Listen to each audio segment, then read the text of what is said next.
Thank you, Mr. Chairman. A very interesting discussion here, and a lot of my questions have already been asked.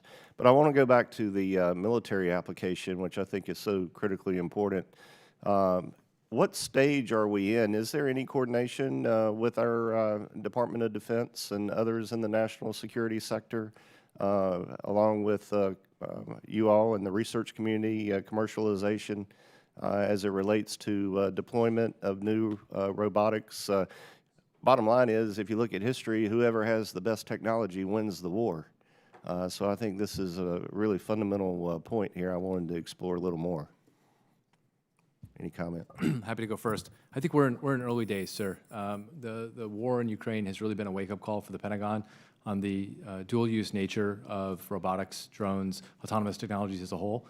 The Pentagon doesn't always pivot super quickly, but we have seen, particularly over the last year, a significant uptick in coordination, a real effort to learn from allies, particularly in Ukraine, about how they're doing it, and they're doing it well, starting in the classroom and training young people to help as soon as they graduate, or even still while they're in school in this space, all the way down to the warfighters and everyone in between. So there's a lot of learning ongoing.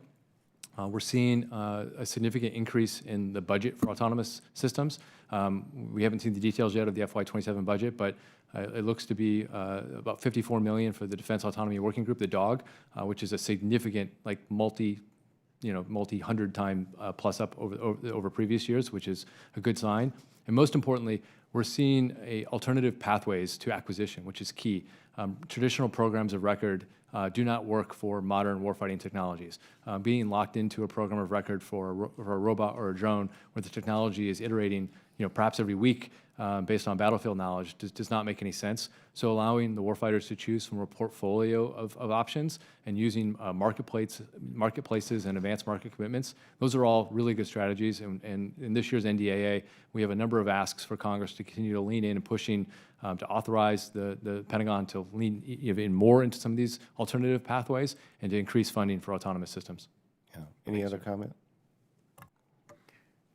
We found the Department of Defense to be very receptive. We've had a number of conversations with leadership there, and they've shared their problems. And I think for a private company like ours, that's important, so we know what we're building, and we can build a platform that serves all users. So we have found them to be very collaborative. Go ahead. Oh, I was going to say that one of our recommendations is that the government become big adopters of robotics, and we're seeing more interest now because of shortages of munitions and ships, and a lot of the robots can help do some of those tasks that would help make our military stronger. Yeah. I would just mention that the civilian in promoting the civilian side also helps the military side. And if you look at, how do we get fast, agile production and get down learning curves, a big civilian user base and civilian research is also important. So that brings